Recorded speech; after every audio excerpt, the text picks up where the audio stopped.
Hi! Hello! Welcome to vlog 21.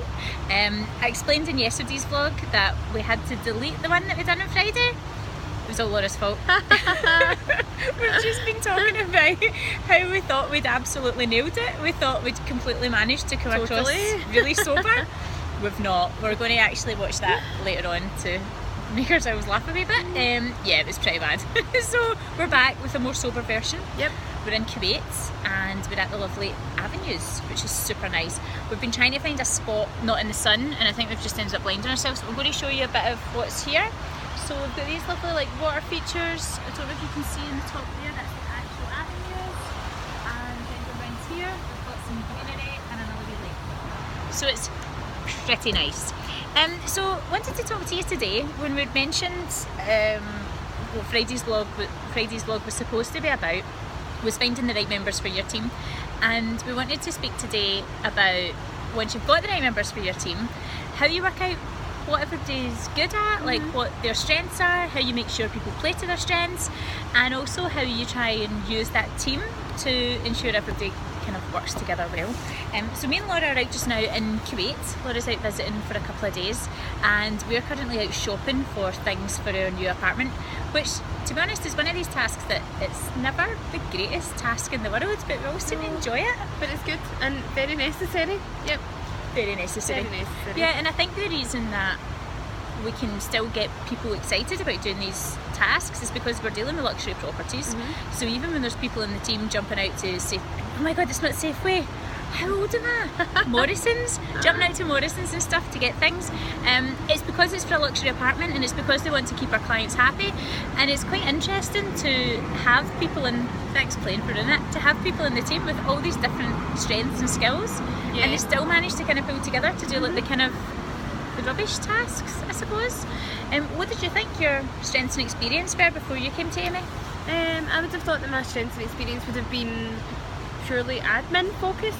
I had a sales background as well, so I knew that I could speak to people, but it kind of turns out that my job's not just admin in the end. I think it's been looked at like, what am I really good at, and not just what am I good at, but also what do I enjoy doing, because if you enjoy doing something, you're obviously going to make a better job of it.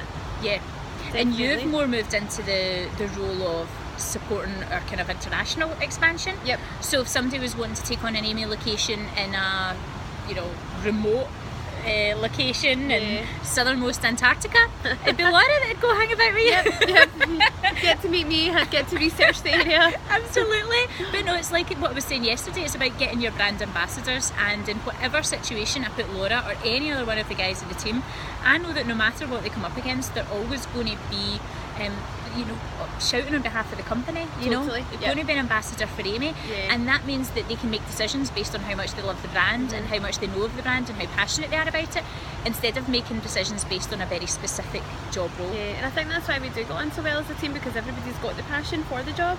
Everybody wants to see all of our clients happy, the properties are in tip-top shape, condition, everybody's just 100% backs it. So as long as we've got that as a common thread, no matter what our different job roles are, we're always going to remain positive about the company and positive about what the best needs of our clients are. That's amazing, and that is so good to hear. Like, I can't even describe to you as a company owner how refreshing that is, because that's the one thing you want. You want people coming into their work and enjoying it and not actually feeling like they're coming into work. Yeah. I mean, how many hours have we been in the go today? This is probably getting into about our quite a few, 12, 13 or something. Yeah. And likewise, even yesterday we were out in Dubai, we were still, it's like, even no matter what we're doing, we're still talking about work, and it doesn't feel as if we're talking about work, because we're strategizing and we're talking about where we're going to expand into next and how we're going to support this expansion and everything. Yeah.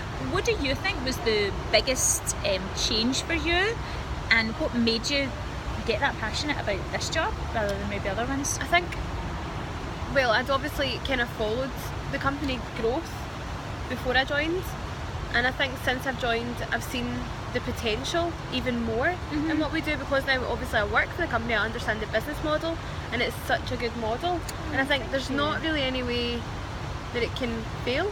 Yeah, to be honest. We can have that in writing, right? Yeah. Our surefire way to success, there's no way it can fail. There's no way it can fail, no way possible.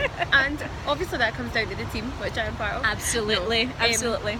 But yeah, it's just, I think now that I'm in it and I have been given a more senior role, I guess. Yeah. And I've been given something of my own, really. I've got my own baby now within the company that I'll be working on, and it just makes you want to do so well. It's like you've really got your own wee business within a business, isn't it? And that is what we try and get across, because I know that I never worked as hard in my life as I did before I set up my own business. So if you want to get people to work to the same level, or to believe in it to the same level, you've got to give them some kind of skin in the game, I suppose.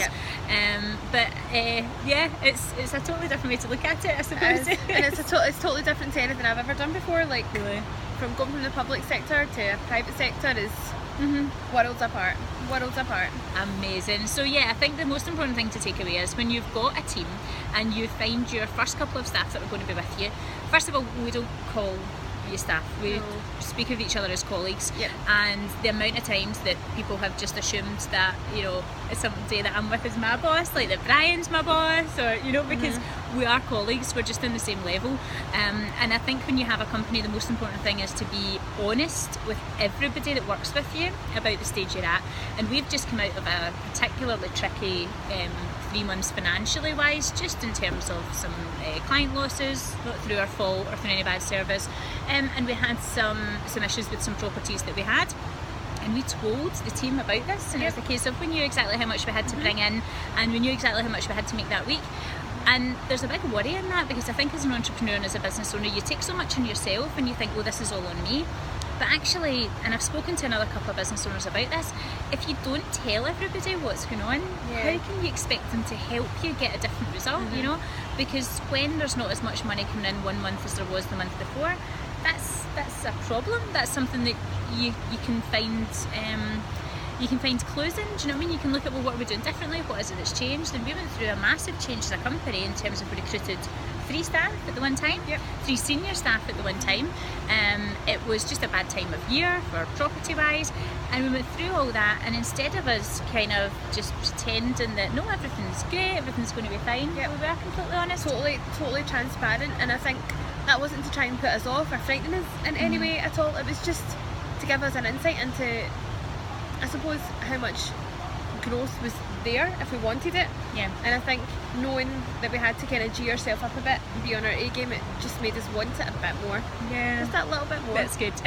Because that's what you need. You need people in your team who support you 100%. You need people who will treat your baby like it's their baby, because let's be honest, when you're an entrepreneur and you're setting up a business, you can't be there every day. We're at this very moment sitting surrounded by absolute luxury in Kuwait, but we know 100% that every single person back home is working just as hard as we are. So it's technically everyone just babysits, kind of, in a way. That's so true. Like, we have the baby and each one of us just babysits a little bit of it. But we all kind of have an idea of what everyone else does. So if someone's off, we can know to fill their job in that day. If they have anything important on, all shared calendars, you know, it's just simple things like that that make it so kind of easy to work with your other team members and things. This is what we're trying to do a lot more of just now, isn't it? We're trying to bring in a lot of more sharing apps, so ways that we can kind of speak to each other. And I think one whole weekly vlog will need to be dedicated to the kind of technology you can bring into your business, because communication is the most important thing. You need to know what everybody else is doing, not as a kind of big brother is watching you, but just in a sense of, well, if I know what the update is in that, or I can get that information, then I can help you more, because if somebody phones in, then I can deal with it straight away. And especially when we're away, it's so important to still maintain the connection with the team back home.